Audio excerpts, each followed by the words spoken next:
Hello everyone and welcome to this video.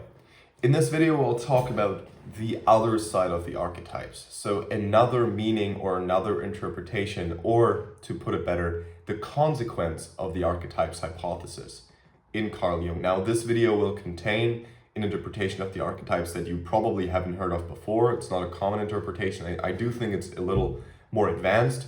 So we'll start this video with an introduction explaining what are the archetypes, and then we'll go through sort of this new interpretation that I'll offer you. And this will involve a discussion of the hero's journey, which I'll also introduce. Now, I do also have another video on the hero's journey where I'll introduce it in more detail. If you've never heard about it, go check out that video first, I'd suggest. As always, please comment your thoughts, especially in videos like these where I offer new interpretations that go a little beyond the Jungian quest. I really appreciate your comments because they help me develop my own thinking, which is sort of key. That's the whole reason. Well, there are two reasons why I'm running this channel. One, I want to develop my own thinking and continue learning by teaching. And two, I of course want to spread the word about Jung. And because I think his teachings are important especially for our time. But let's get right into it.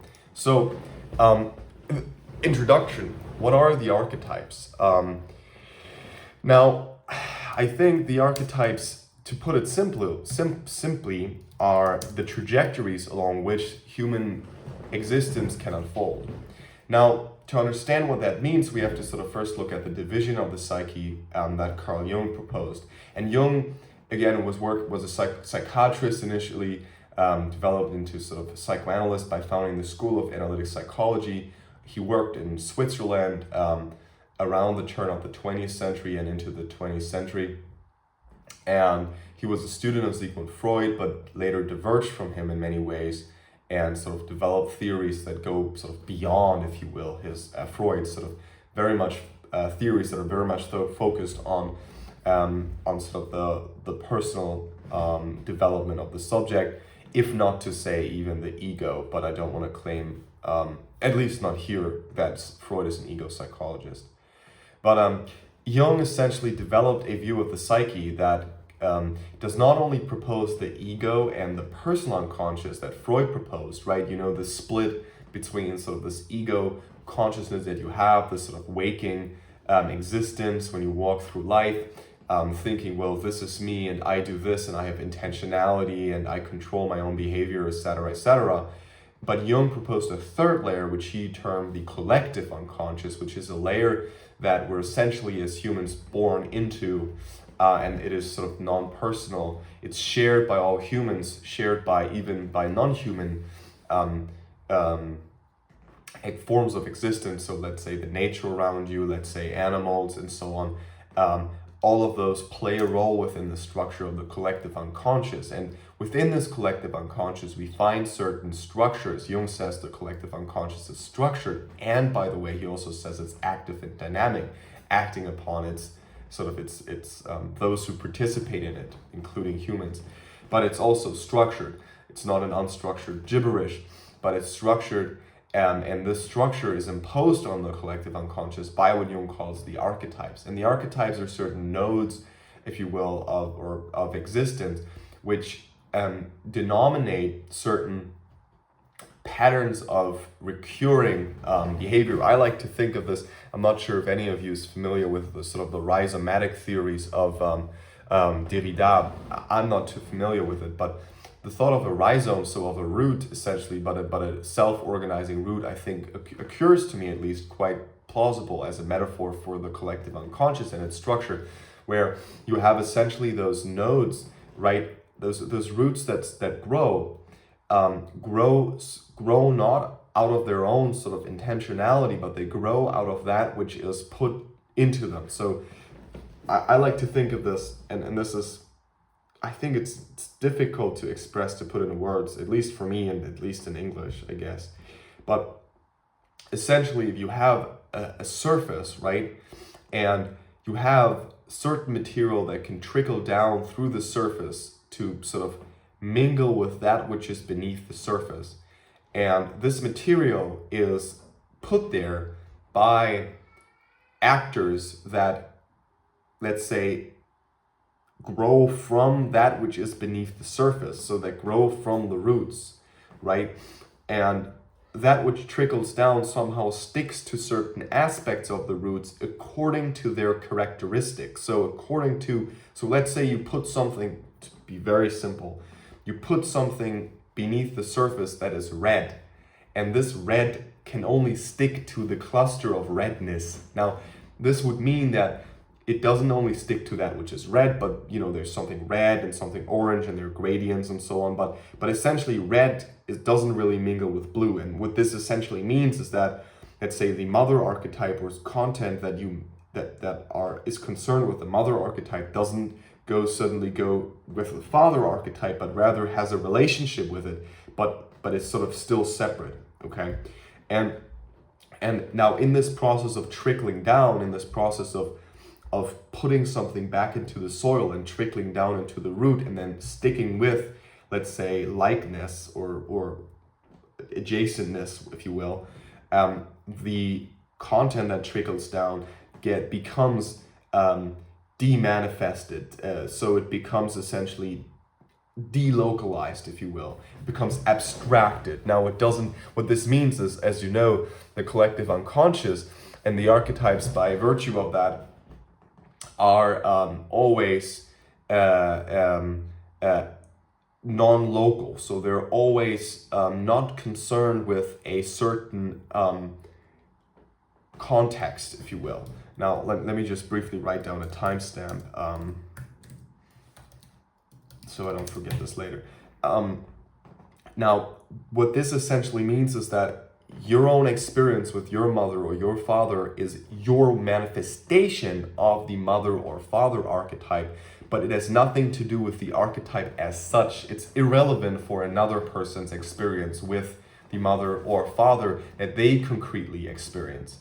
But what is shared between those two experiences, and then shared between millions of other experiences in the past, present, and future, that would be considered the sort of relevant for the mother archetype. And that's why, in the context of this trickling down process, basically, the elements that you sort of sacrifice, which we're getting ahead of ourselves here, they would sort of be demanifested or delocalized. Now, in this image, basically what happens next is that those delocalized elements would cluster then to those elements that have been there before and form a mean.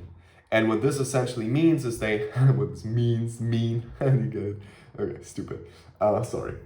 What this essentially means is that there is a clustering of similarities together, forming a mean.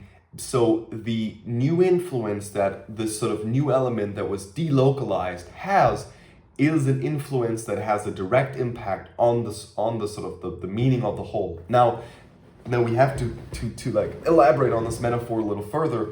As I proposed to you, the root, essentially, we're talking about a root here, that which is under the soil, beneath the soil, has two ways in which it exercises influence. One, it exercises influence vertically, so on itself, right? So there's a lot of elements here, right? A lot of nodes, if you will, a lot of places to cluster to, a lot of colors and gradients and so on.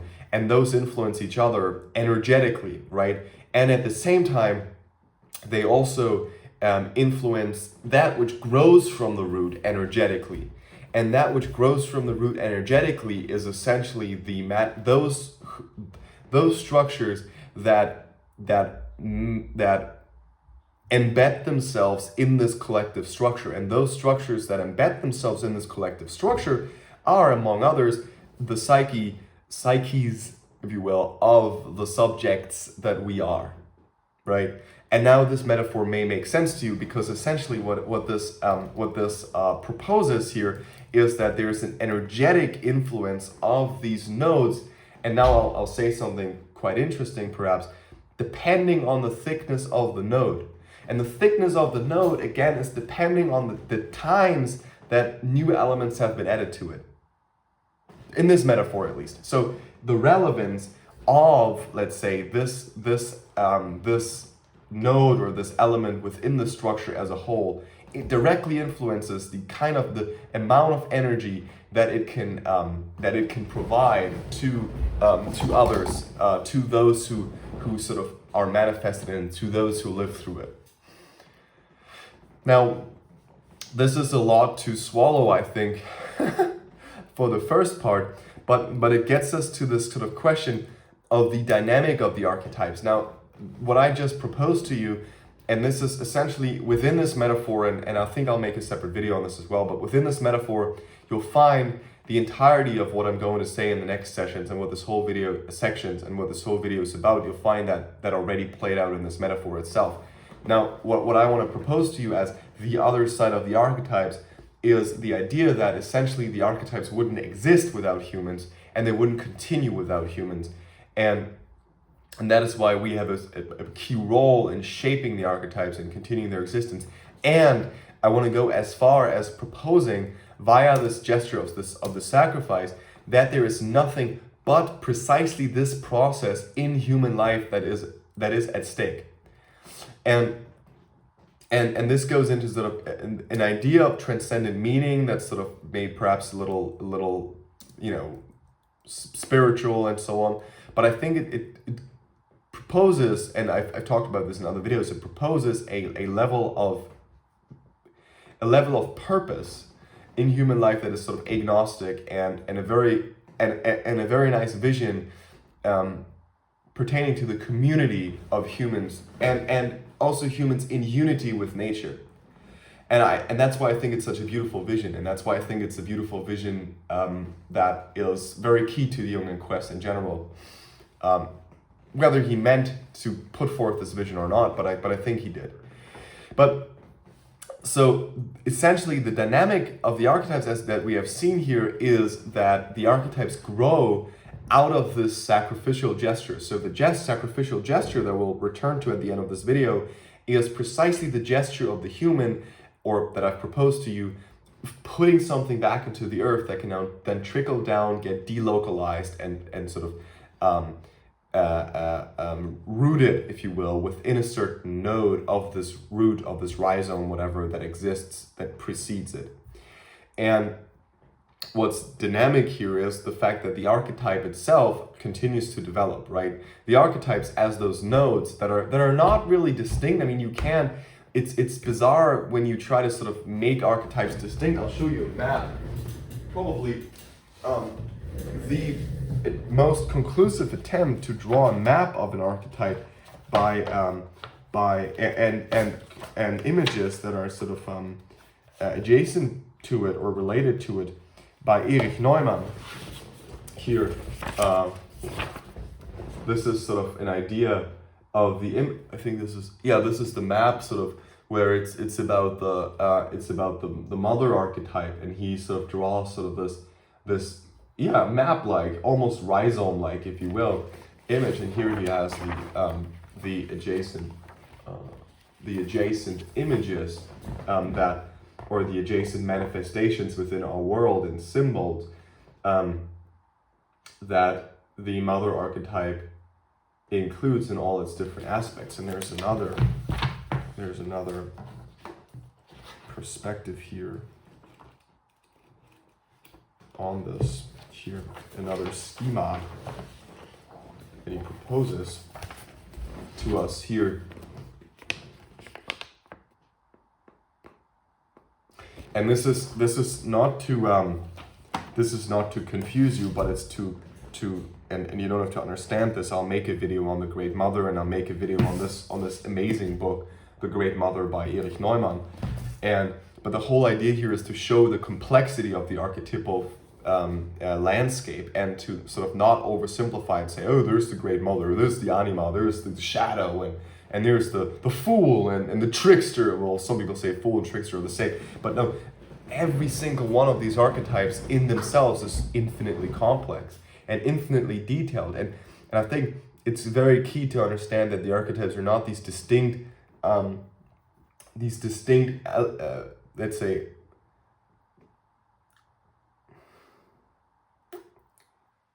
they're not simply distinct centers of energy, but they're clusters of energy in which many distinct centers are networked together, if you will. They're a network. I think perhaps that's the best way to explain it, or the best way to think about it.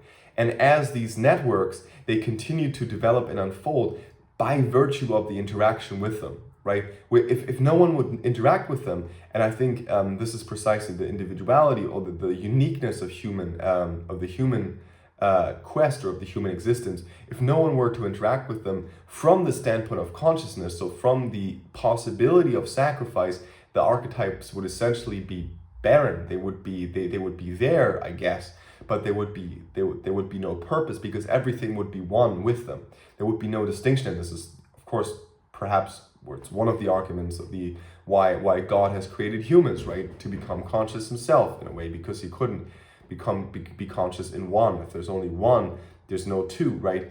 And with the two arises the possibility of the three, right? And then the four, And so I think that's quite key here. And so if we get to the role of the subject, or if we extrapolate this to sort of the role of the subject in the world, we precisely get to the hero's journey, right? And the hero's journey, and again, I'll make a video on this separately, but the hero's journey and introductory. But the hero's journey paints precisely this picture, right? It's this picture of and if you go away from this whole sort of what's his name, Joseph Campbell. Yeah, if you go away from Joseph Campbell's, not so good book on the hero with 1,000 faces, right? It's and also away from Edinger's description. The hero's journey is essentially the story of human existence. It's a story of, and I think Jordan Peterson describes this quite well in most of his elaborations, and then he takes it, always talks about it, but it's like, and takes it into like a satire level almost. But it's about this idea that essentially we as humans, we're always engaged in some kind of conflict. And this conflict is a conflict because the ego, the assumptions that we had within our ego do not match something that is actually real. And this reality calls to be recognized. And now we always have a choice. We can be ignorant of this reality. That's what social media does, right? And I talked about this in other videos. Go check them out. And subscribe, of course, and like this video. Sorry, always have to advertise here. But essentially, that's the choice of social media. It's ignorance. It's the constant oh, you're good, you're doing great, you're doing amazing. It's political correctness is what essentially is, right? It's all good and we're all great. It's like, no, we're not great, and no, we're not right. We're never right, and it's good that we're not right. It's good that there's friction, because friction, and this is precisely what happens, friction drives us in a conflict. Friction drives us to consider the second option, and the second option is the sacrificial attitude, which is essentially the question, what is it in me or in the other parties involved in this conflict that has to be let go in order for this conflict not to arise again? And the question here essentially is not in order for there to be no conflict, but the question, or what is at stake here, is in order for there to be room for a new conflict. And I think this is brilliant, because life is simply as I see it, I'm missing the word. It's a chain of conflicts. Chain was the word I was missing. It's a chain of conflicts, right? And each conflict makes way for a new conflict. And essentially, in this perspective, hell would be to be in the same conflict all the time, because it's like deafening, right? If that's a word. Right? It's murderous. If you're always in the same conflict, like something is wrong. Like either you or others, but probably you have not been able to let go of something. And it's probably you, because the reason why friction emerges at this level is because your ego is essentially in conflict with a reality, again, that exists or that comes before it. And then in the end, it's about a negotiation. It's the question, what to let go. And this is precisely the hero's journey, because letting go is painful. And the hero's journey then is to voluntarily at some point encounter precisely these opportunities to let something go, and then let something go, and then in this descent into the underworld, because the descent into the underworld is essentially simply the gesture of reconsidering your own existence, or reconsidering the sort of the interpretation you had of your own existence all the time, right? And that's precisely what this descent is. It's a descent into, it's a meditative descent. It can be a physical descent, it doesn't really matter. And that's the beauty of human existence and the beauty of consciousness. It can be non-physical. You can literally be in war without being in war. And that's precisely what shadow exploration on a psychological level would mean, right? And so it's this descent, and this gesture of descent always requires a sacrifice, a token to be left. You see this in every initiation ritual there is in the world, right? You have to you always have to let something go, right? In baptism, you have to drown, literally. And you have to let go of your old name and adapt a new name and so on. And it's all very symbolic these days, but it used to be different, right? Circumcision, for example, you let go your foreskin, literally, cut it off, right? And this sacrifice is necessary in order for you to reemerge, because reemerging is essentially trying to reassemble the narrative that you've built, your ego narrative, reassembling this into a new structure that then fits the requirements of the context that you've existed in before. But now what you did, and I think this is a key that I want to highlight here, what you did is you let something go that didn't work in the context of something. And this is really key, because everything exists in context. If we have this view of the archetypal, of the collective unconscious, then everything exists in context. And this existence in context is precisely what it means to say the archetypes are trajectories. I always say this, but it's like, it has to be very clear. And to me, this is clear, but I hope this is clear to you. And again, do give me feedback. But like, to be clear, it's like this context is precisely the trajectories that the archetypes propose, and then allow space for something to exist, for something to have reference without having reference within your own existence, if you will. And it's precisely what I've said before, that this context gives energy on a literal level. For Jung, this is literal. Like Jung thinks that psychological energy is provided by the manifestation of certain actions within consciousness, so on the level of the ego, and manifesting those actions within archetypal trajectories. And that would be through the complexes, which I've talked about in many other videos, what provides energy to certain actions. For Jung, this is literal, right? But now sacrifice is precisely the gesture of giving something back to this context, of putting a seed into the ground, if you will, right? But literally what this means, like, I really want to bring this point home, and I hope you understand. I'm sure you understand this. If I'm ordering my thoughts properly, you will understand it. I almost said if I make sense, but we can't make sense, right? We can only present what is already making sense in an ordered manner and hope that it arrives in formation for you and therefore informs you and, whatever.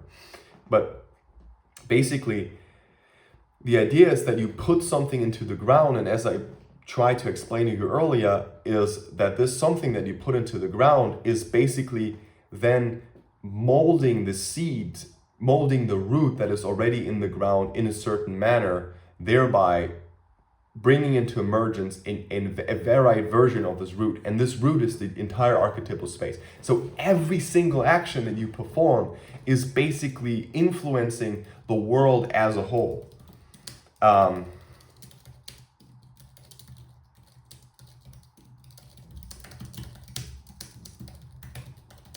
Sorry, I have to write this down because I'm going to make another video on this idea that every action you take is influencing the world as a whole, because it's a very alchemical idea. But so that's essentially the key message of this video. The key message of this video is that every single action you take is influencing the world as a whole. And there's another key message, and that is you can't keep anything anyways. Like, the purpose of, what's the purpose of your life, really? Like, if you really think about it, what the hell is the purpose of your life? Like, okay, yeah, you do things, maybe you create things, maybe you leave things on this earth. Like, if you even think about the great figures of our time, you think about someone like a president, or you think about an entrepreneur, a great entrepreneur. You think about someone who changed the course of history, like you know, like Thomas Edison or whatever. You know, like his inventions are still gonna fade. You know, they're gonna fade, and he's replaceable too. Like someone else would have made the inventions.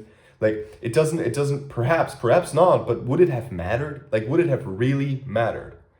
And is it really him? You know what I mean? Like is this on the level of consciousness? Are these inventions really what is the key? Or isn't it that which changed on the level, like on a level lower, which was key? And can we, because like single people perhaps make changes on the level of consciousness, can we not assume that there is something more to everyone that makes our lives purposeful, which is precisely this gesture of influencing the world in every single action you take, which is sort of contributing to the archetypal level of existence with every action you take, precisely because it's a sacrificial action. Now that's something to ponder on. I hope you enjoyed this video, and please, if you did enjoy this video, then do give me a thumbs up, do consider subscribe, and very important, as I mentioned, you can find a link in the description below where you can purchase my books. I'm redoing my website, but by the time this video is up, perhaps the website is redone. So if you have any questions, send me an email. Find the email address on the website somewhere. And well, thanks a lot for watching. I appreciate it.